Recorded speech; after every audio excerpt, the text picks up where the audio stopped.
Today we are unboxing and embedding Mas400 Ceph Appliance. As you can see, this is the package that you are going to receive.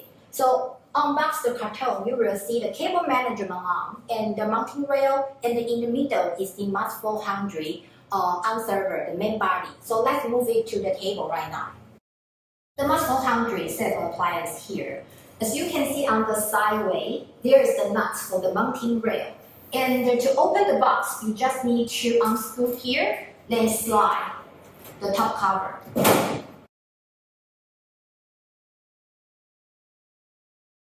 Before going step to the detail, let me introduce our modularized design of this microserver architecture.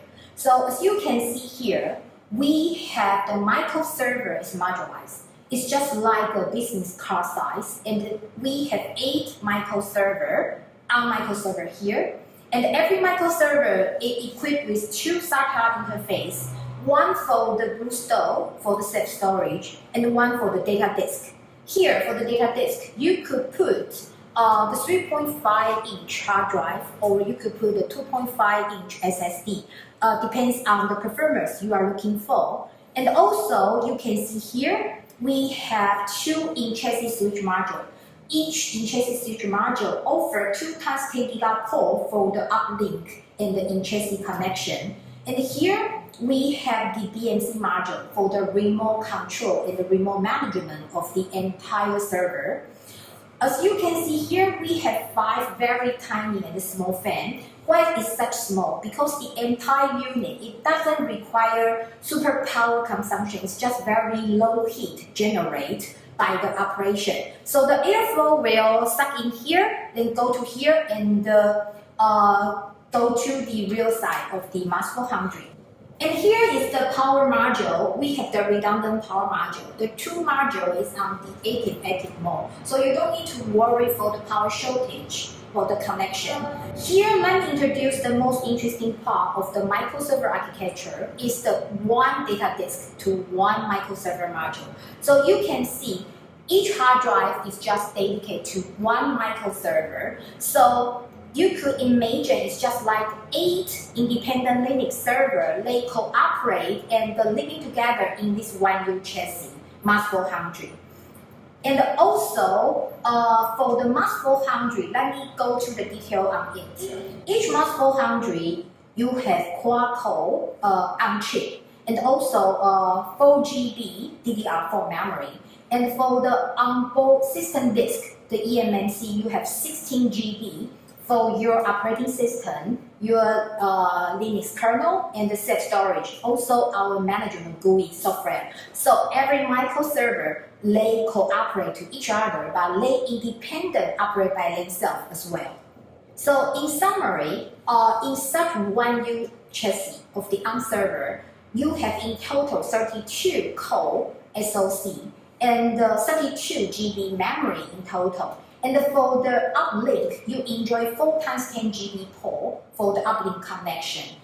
But the most surprisingly is the entire power consumption, the maximum loading, the stress loading is only 100 watts. On the normal operation or the regular operation, you could achieve just maybe 60, not even to 70 watts in total for the general operation. Thanks for the microserver 1 versus 1 architecture.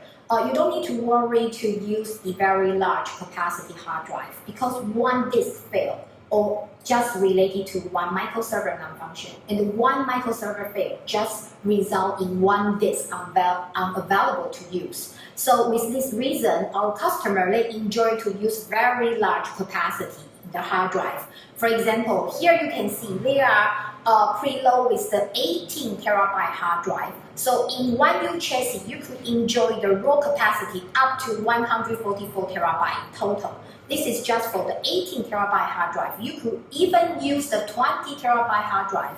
And even you lost 1 microserver, only 20 or 18 terabyte drive need to do the auto heat recovery or self-healing. So the time and the network traffic result will be very tiny for the entire system in the cluster.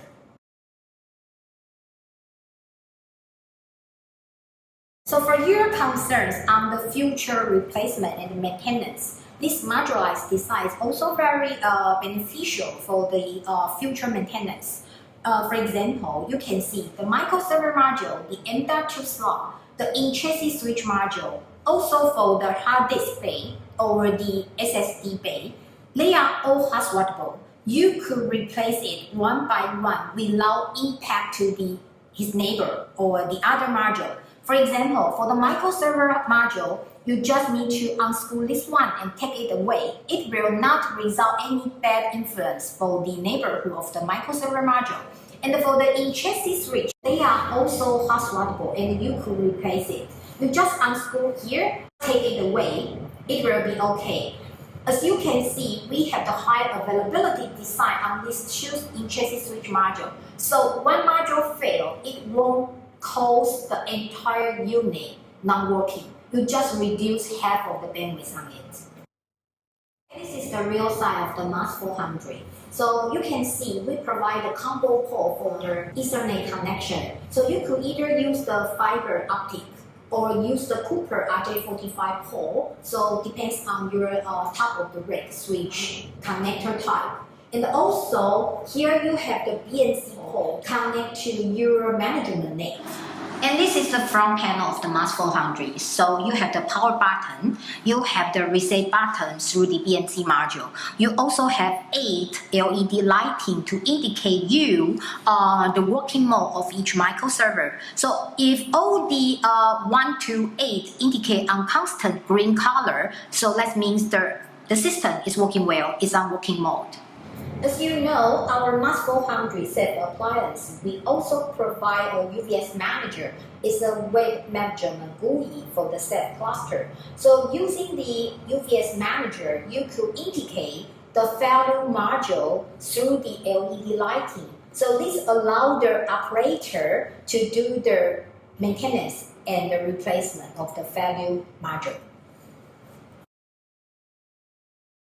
Not only the front panel LED color could show you which module to be failed and need to be replaced.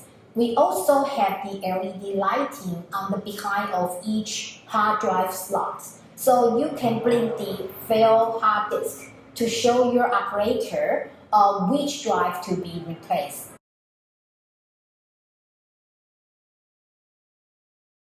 So now we all understand the interesting feature of the microserver architecture. So what it could help you to deploy your Ceph cluster. So per our definition of a high availability MAS 400 Ceph cluster, the first thing you need to have at least 3 units of the MAS 400.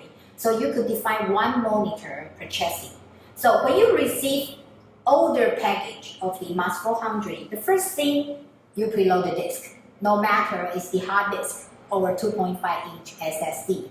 Then configure the IP address of each microserver through the BNC module. We provide a BNC interface to facilitate you doing this. Then, using embedded UVS Manager, the Ceph management GUI, to deploy your Ceph cluster.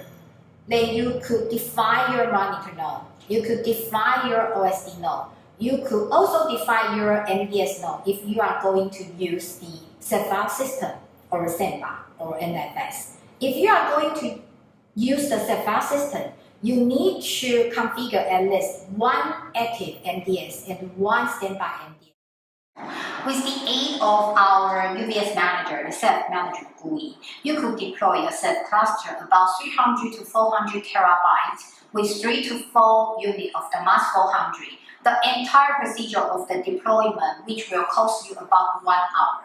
So we make something complicated become a very simple and easy job for you. For the next video, we are going to introduce our UVS Manager, the Ceph Management GUI for you. Hope you enjoy our unboxing of the MAS 400 Ceph Appliance. We will see you in our next video. Bye-bye!